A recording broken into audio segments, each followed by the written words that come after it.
She was only replacing Sandbags, until the general spotted the Nightshade unit badge and revealed her true identity. Nobody paid attention to her. That was the whole point. She moved along the eastern wall of the base like she had been doing it her whole life, picking up a sandbag, stacking it, pressing it into place, then reaching for the next one. 40 pounds each. The sun was still low, but the heat already felt like a hand pressing down on the back of your neck. Dust covered everything. The air tasted like dry sand and engine exhaust. Soldiers walked past her without looking up. Officers moved in and out of the command tent. Generators hummed in the background, steady and loud. It was just another morning at Forward Operating Base Kestrel, on the edge of Kandahar Province, in August of 2003. She had been there for 6 days. Her paperwork said she was part of a logistics rotation. A support specialist transferred in from another base to help with supplies and perimeter maintenance. Nothing about her made anyone stop and look twice. She was quiet, she worked hard, she volunteered for the physical jobs, the kind most people tried to avoid, hauling equipment, fixing barriers, doing the night watch. Her supervisors liked her because she never complained and never caused problems. She was easy to forget, and she knew it, and she used it. The truth was that her service file had been carefully cleaned. What was in that file, the real version, the one sitting inside a system that most people at that base didn't even know existed, was something completely different. She was not a logistics specialist. She had never been one.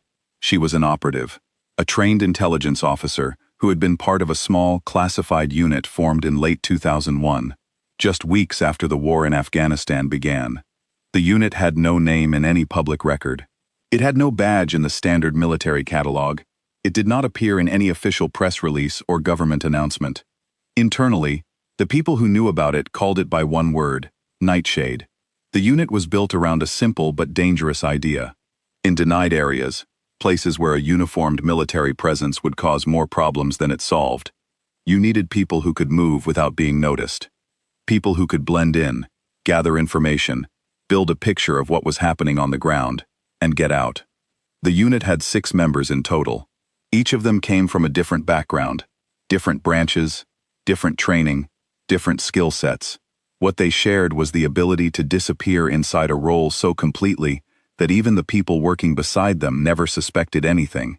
They had one thing that connected them, one physical thing. A small embroidered badge, no bigger than a coin, stitched above the left pocket of their uniform. It showed a flowering nightshade plant, simple and dark against the fabric. It was only issued to a member after they had completed their 3rd solo operation in the field, verified and logged. It was never explained to anyone outside the unit. If someone asked about it, the answer was always the same: standard equipment, sir. Most people never thought to ask again. She had earned her badge 14 months earlier, after a mission in a mountain district that had no name on any civilian map. The details of that mission are still classified. What is known is that the information she brought back changed the direction of 3 separate operations that were being planned at the time. That morning at FOB Kestrel, she was not thinking about any of that. She was thinking about the gap in the wall that kept letting sand through, and whether the bag she had just placed would hold through the afternoon windstorm that came every day like clockwork. She was doing the job in front of her, the same way she always did. That was when the general walked past. He was crossing the compound with a cup of coffee in his hand, moving from the command tent toward the communications building. He was a senior officer who had been in the military for more than 25 years. He had served in 2 different Gulf campaigns before the war in Afghanistan began. He was the kind of man who had seen everything, or thought he had. He was also, many years before that morning, the colonel who had written the original proposal that eventually became the Nightshade program. He had spent months arguing for its funding, defending its structure, justifying its existence to people who thought it was too risky and too unconventional. He had never been permitted to meet the people who worked inside it. That was by design. Operational security, they told him, the tighter the better. But before the program was handed over to the department that would run it, he had been given one briefing, one session where someone sat across from him and described, in careful detail, how the unit would be identified in the field if it ever became necessary. The badge, the Nightshade plant. He had listened, nodded, and filed it away in the back of his mind, the way you file something you expect never to need. He had not thought about that briefing in years. He stopped walking. He was standing roughly 50 meters from the wall. She had her back to him, reaching down for another bag. The morning light caught the left side of her jacket just right, and the badge was there. Small, dark, unmistakable. He stood still for a moment, long enough that the soldier walking beside him noticed and slowed down. The general didn't say anything. He just stared at the patch on her jacket, and something shifted behind his eyes. He set his coffee down on a nearby crate, carefully, like a man who needed his hands to be free for what came next. He crossed the compound. She heard footsteps coming toward her, and turned around in the ordinary way anyone turns around when someone approaches. She looked at him. He looked at her. Then his eyes dropped, just once, to the badge above her pocket. "That patch," he said quietly. "Where did you get it?" There was a pause. Just half a second, but she had been trained to notice things like pauses, and she understood in that moment what she was looking at. "Issued, sir," she said. "Standard equipment." He shook his head slowly. "No," he said, "it isn't." What happened after that was not dramatic, at least not on the surface. There were no raised voices, no crowd gathered, no alarms. To anyone watching from across the compound, it looked like a senior officer stopping to speak briefly with a soldier on work detail. A minute, maybe two. Then he walked away, and she went back to the sandbags. But within the next hour, things began to move. The general went straight to the base commander's office. The conversation there was short and private. Within 40 minutes, she was brought inside. No announcement, no escort in uniform, just a quiet word from a duty officer, telling her she was needed elsewhere. She walked in without expression, the way she walked into everything. 3 encrypted calls went out from that base in the following 2 hours. The recipients of those calls were in a building in Virginia that is not listed on any public government directory. By late afternoon, a helicopter landed at FOB Kestrel. One person stepped off. He wore civilian clothes. He did not give his name to anyone. He was there for less than 4 hours. She was reassigned the next morning. New paperwork appeared in the system, just as clean and unremarkable as the last set. The logistics rotation she had supposedly been part of was quietly updated to show that she had been transferred back to her previous post. No incident report was filed. No formal review was opened, at least not one that would ever appear in a standard record. The general, some months later, described the incident to a colleague in a rare unguarded moment. Not the operational details, those he would never speak about, but the feeling of it, the thing that had stayed with him. He said what surprised him most was not the badge, and not the cover story, and not even the fact that an active covert operative had been embedded at his base without the command team's knowledge. What surprised him was that she had been hauling sandbags, not watching people, not moving around the base gathering information, not doing something that, in hindsight, would make sense for someone in her position. She was doing the hardest, most physical, most ordinary job available, right alongside the junior soldiers who had been assigned to it. No hesitation, no performance, just the work. She wasn't maintaining cover, he said. She was just helping. That's the kind of person you build a unit around. The story might have ended there. A strange moment, a quiet reassignment, a footnote buried in a file somewhere.